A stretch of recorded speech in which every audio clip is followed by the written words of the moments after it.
നമുക്ക് നാളെ മുതലേ പഠിക്കാനൊക്കെ തുടങ്ങണം കേട്ടോ. അവള് റിജക്ട് അടിച്ചൂലേ? തോന്നി. നല്ല സങ്കടം ഉണ്ടല്ലേ? സങ്കടോ? എനിക്കോ? ഞാൻ വരാം.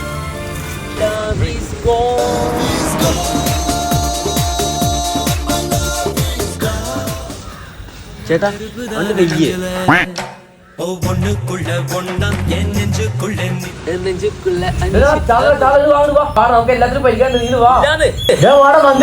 മന്തിക്കാൻ പോവാ. പെണ്ണു വായനപ്പോ ഇത്ര നേരം കാട്ടിക്കൂട്ടിയിരുന്നേ. അത് മാത്രല്ല, നിങ്ങൾക്ക് അറിയില്ലേ, ഞാൻ നീറ്റിന് പ്രിപ്പയർ ചെയ്യാൻ തുടങ്ങിയിട്ട് 2 വർഷമായി. ഇതൊന്നും സെറ്റിട്ടില്ല. അതായത് നിന്റെ പ്രശ്നം. അതിനൊക്കെയുള്ള വഴി നമ്മുടെ ഉണ്ട്. നീ ഒരു കാര്യം ചെയ്യും, എജുപോർട്ടിന്റെ ജെയ്ക്കും നീറ്റിനുള്ള പുതിയ ക്ലാസ് തുടങ്ങുന്നുണ്ട് ജൂൺ 8-ന്. നീ അതിന് ചേർന്നോ? വിദ്യാർത്ഥികൾക്ക് എജുപോർട്ട് ഒരു സ്കോളർഷിപ്പ് പെരുമഴ തന്നെ നൽകുന്നു. ജെഇ, നീറ്റ്, കോച്ചിങ് എൻട്രൻസിന് ഏറ്റവും കൂടുതൽ ആളുകൾക്കും ഏറ്റവും കൂടുതൽ സ്കോളർഷിപ്പ് കൊടുക്കുന്ന എജുപോർട്ടാണ്. +1 മാർക്ക് നോക്കി സ്കോളർഷിപ്പ് നൽകുന്ന ഏക സ്ഥാപനമാണ് എജുപോർട്ട്. അപ്പൊ പിന്നെ ഒന്നും നോക്കണ്ട, നേരെ വിട്ടോ എജുപോർട്ടിലേക്ക്.